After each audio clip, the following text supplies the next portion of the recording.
नमस्कार दोस्तों। आज जो कहानी मैं आपको सुनाने जा रही हूँ वो बिल्कुल सच्ची कहानी है। आज की हमारी कहानी एक ऐसी बूढ़ी काकी की है जिनका अपना सगा कोई नहीं है, लेकिन उनकी संपत्ति बहुत है। बूढ़ी हो जाने की वजह से काकी के हाथ पैर काम नहीं करते। इस बात का भी उन्हें बहुत दुख होता था। उनका अच्छा अच्छा खाना खाने का जी करता था, जैसे किसी छोटे बच्चे का चंचल मन किसी भी चीज पर आ जाता है, जिद करता है, रोता है।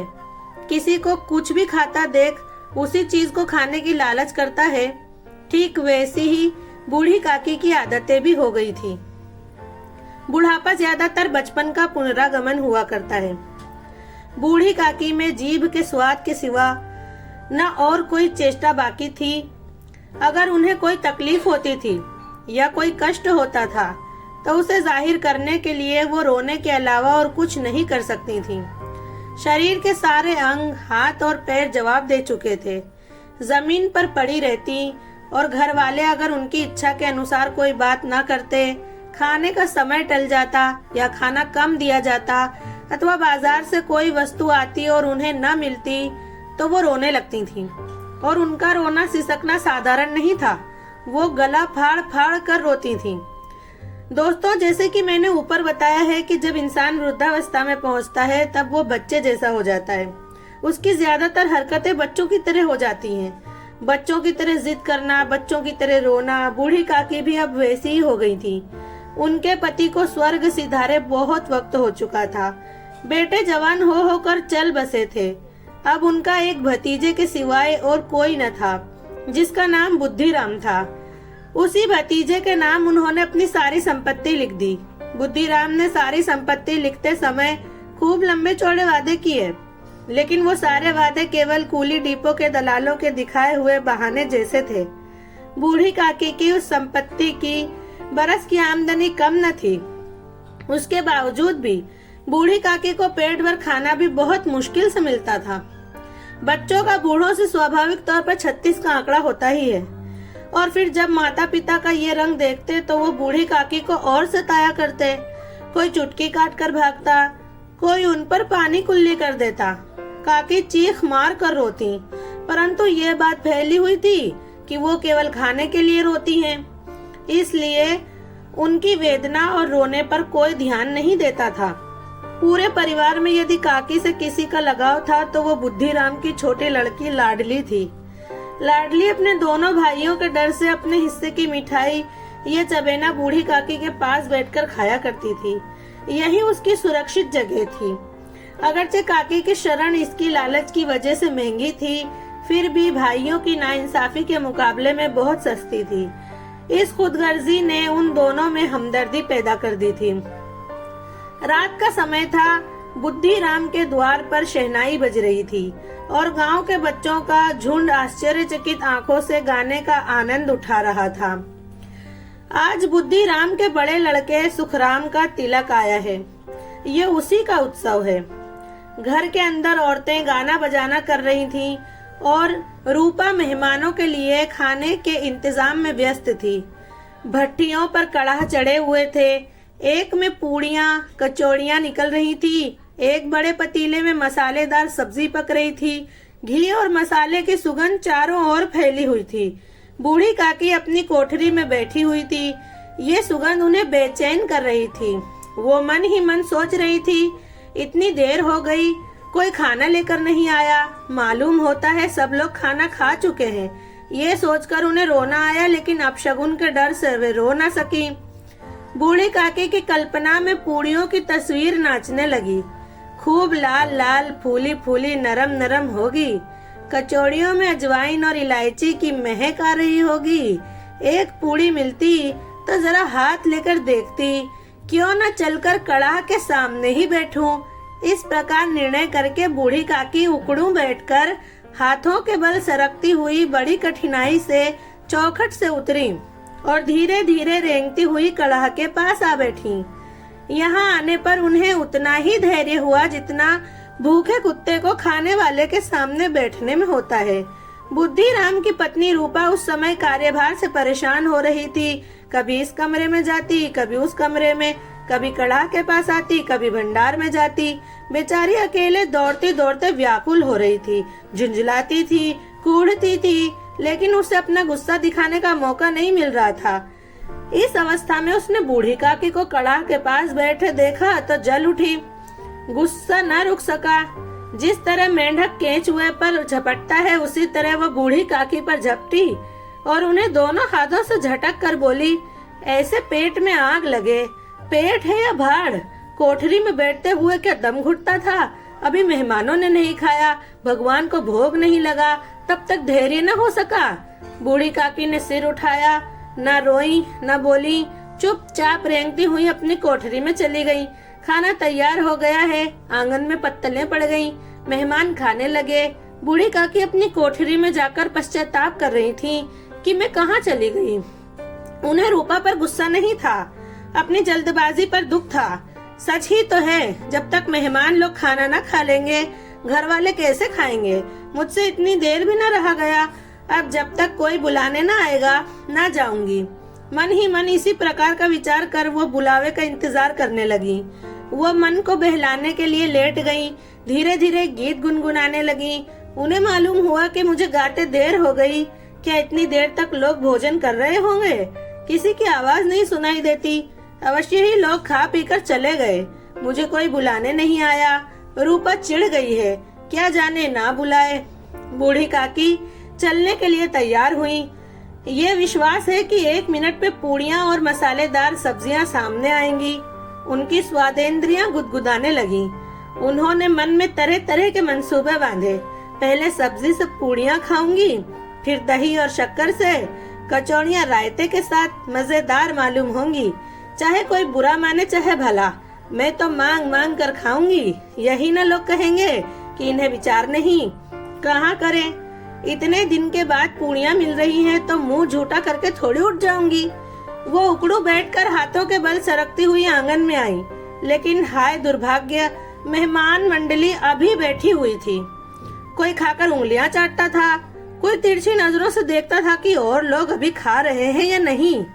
इतने में बूढ़ी काकी रेंगती हुई उनके बीच में जा पहुंची। पंडित बुद्धिराम काकी को देखते ही गुस्से से तिलमिला गए। लपक कर उन्होंने काकी के दोनों हाथ पकड़े और घसीटते हुए लाकर उन्हें अंधेरी कोठरी में धम से पटक दिया। मेहमानों ने खाना खा लिया, घर वालों ने खा लिया, बाजे वाले, धोबी, नाऊ भी खाना खा चुके, लेकिन बूढ़ी काकी को किसी ने न पूछा। बुद्धिराम और रूपा दोनों ही बूढ़ी काकी को उनकी इस हरकत के लिए दंड देने का फैसला कर चुके थे। उनके बुढ़ापे पर, उनके दुख पर किसी को दया न आई। अकेली लाडली उनके लिए परेशान हो रही थी। लाडली को काकी से बहुत ज्यादा प्रेम था। वो झुंझला रही थी कि वो लोग काकी को बहुत सी पूड़ियाँ क्यों नहीं दे देते। क्या मेहमान सबकी सब खा जाएंगे? और अगर काकी ने मेहमानों के पहले खा लिया तो क्या बिगड़ जाएगा? वो काकी के पास जाकर उन्हें तसल्ली देना चाहती थी, लेकिन माँ के डर से न जाती थी। उसने अपने हिस्से की पूड़ियाँ बिल्कुल नहीं खाई थी। उन पूड़ियों को काकी के पास ले जाना चाहती थी। उसका दिल अधीर हो रहा था। बूढ़ी काकी मेरी बात सुनते ही उठ बैठेंगी, पूड़ियाँ देखकर कैसे खुश होंगी, मुझे प्यार करेंगी। रात के 11 बज गए थे। रूपा आंगन में पड़ी सो रही थी। लाडली की आंखों में नींद न थी। काकी को पूड़ियाँ खिलाने की खुशी उसे सोने नहीं दे रही थी। जब विश्वास हो गया कि अम्मा सो रही है, तो वो चुपके से उठी और बूढ़ी काकी की कोठरी की ओर जाती है। बूढ़ी काकी को सिर्फ इतना याद था कि किसी ने मेरे हाथ पकड़कर घसीटे, और फिर ऐसा मालूम हुआ कि जैसे कोई पहाड़ पर उड़ाए लिए जाता है। उनके पैर बार बार पत्थरों से टकराए। तब किसी ने उन्हें पहाड़ पर दे पटका। वो बेहोश हो गईं। जब उन्हें होश आया तब किसी की आहट नहीं मिल रही थी। उन्होंने समझा कि सब लोग खा पीकर सो गए। ये विचार कर काकी निराश होकर चुपचाप लेट गई। अफसोस से गला भर भर आता था, लेकिन मेहमानों के डर से रोती नहीं थी। एकाएक उनके कानों में आवाज आई, काकी उठो, मैं पूड़ियाँ लाई हूँ। काकी ने लाडली की बोली पहचानी, चटपट उठ बैठी, दोनों हाथों से लाडली को टटोला और उसे गोद में बैठा लिया। लाडली ने पूड़ियाँ निकाल कर दी। काकी ने पूछा, क्या तुम्हारी अम्मा ने दी हैं? लाडली ने कहा, नहीं, ये मेरे हिस्से की हैं। काकी पूड़ियों पर टूट पड़ी। 5 मिनट में पिटारी खाली हो गई। लाडली ने पूछा, काकी पेट भर गया?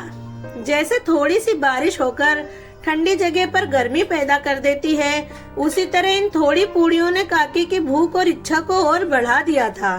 बोली, नहीं बेटी, जाकर अम्मा से और मांग लाओ। लाडली ने कहा, अम्मा सो गई है, जगाऊंगी तो मारेंगी। काकी ने पिटारी को फिर टटोला। उसमें कुछ खुरचन गिरे थे, उन्हें निकालकर वो खा गई। बार बार होठ चाटती थी, चटखारे भरती थी। दिल कसमसा रहा था कि और पूड़ियाँ कैसे पाऊं। काकी का अधीर मन इच्छा के प्रबल प्रवाह में बह गया। सही और गलत का ख्याल नहीं रहा। वे कुछ देर तक उस इच्छा को रोकती रहीं। फिर लाडली से बोली, मेरा हाथ पकड़कर वहाँ ले चलो जहाँ मेहमानों ने बैठकर खाना खाया। लाडली उनका इरादा समझ न सकी। उसने काकी का हाथ पकड़ा और ले जाकर जूठे पत्तलों के पास बैठा दिया। काकी पत्तलों से पूड़ियों के टुकड़े चुन चुन कर खाने लगी। ओह, दही कितना स्वादिष्ट था, कचौड़ियाँ कितनी सलोनी, खस्ता कितना सुकोमल। काकी बुद्धिहीन होते हुए भी इतना जानती थी कि मैं वो काम कर रही हूँ जो मुझे कभी भी नहीं करना चाहिए। मैं दूसरों की जूठी पत्थर चाट रही हूँ। परंतु बुढ़ापा तृष्णा रोग का अंतिम समय है, जब सारी इच्छाएं एक ही केंद्र पर आ लगती हैं। बूढ़ी काकी में ये केंद्र उनकी स्वादेंद्रियां थीं, यानी जुबान का जायका, या फिर यूं कहें कि स्वादिष्ट खाना खाने की चाहत। ठीक उसी वक्त रूपा की आंखें खुली। उसे मालूम हुआ कि लाडली मेरे पास नहीं है। वो चौंकी, चारपाई के इधर उधर देखने लगी कि कहीं नीचे तो नहीं गिर पड़ी। उसे वहां न पाकर वो उठी तो क्या देखती है कि लाडली जूठे पत्तलों के पास चुपचाप खड़ी है और बूढ़ी काकी पत्तलों पर से पूड़ियों के टुकड़े उठा उठा कर खा रही हैं। रूपा का हृदय सन्न हो गया। ये वो नजारा था जिसे देखकर देखने वालों के दिल कांप उठते हैं। ऐसा लग रहा था जैसे जमीन रुक गई, आसमान चक्कर खा रहा है, संसार पर कोई मुसीबत आने वाली है। रूपा को गुस्सा नहीं आया। दुख के आगे गुस्सा कहाँ? हमदर्दी और डर से उसकी आंखें भर गईं। इस अधर्म के पाप का भागी कौन है? उसने सच्चे दिल से गगन मंडल की ओर हाथ उठाकर कहा, परमात्मा, मेरे बच्चों पर दया करो। इस अधर्म का दंड मुझे मत दो, नहीं तो मेरा सत्यानाश हो जाएगा। रूपा के साथ खुदगर्जी और नाइंसाफी कभी इस तरह की नजर नहीं आई। वो सोचने लगी, हाय कितनी निर्दय हूँ, जिसकी संपत्ति से मुझे ₹200 की वार्षिक आमदनी हो रही है, उसकी ये दुर्गति, और मेरे कारण। हे दयामय भगवान, मुझसे बड़ी भारी गलती हुई है, मुझे माफ करो। रूपा ने दिया जलाया, अपने भंडार का द्वार खोला और एक थाली में सारा भोजन सजा कर लिए हुए बूढ़ी काकी के पास गई। उसने सड़ी गली आवाज में कहा, काकी उठो, खाना खा लो। मुझसे आज बड़ी भूल हुई, उसका बुरा मत मानना। परमात्मा से प्रार्थना कर दो कि वो मेरा अपराध माफ कर दे। भोले भाले बच्चों के जैसे जो मिठाइयाँ पाकर मार और तिरस्कार सब भूल जाता है। बूढ़ी काकी सब बुलाकर बैठी हुई खाना खा रही थी। उनके एक एक रोए से सच्ची शुभकामना निकल रही थी और रूपा बैठी स्वर्गीय दृश्य का आनंद लेने में मगन थी। दोस्तों, आपको हमारी आज की सच्ची कहानी कैसी लगी? कमेंट में जरूर बताएं और अगर कहानी पसंद आई हो तो उसे अपने दोस्तों में शेयर करें। और ऐसी ही नई नई सच्ची कहानी सुनने के लिए मेरे चैनल को सब्सक्राइब जरूर करें।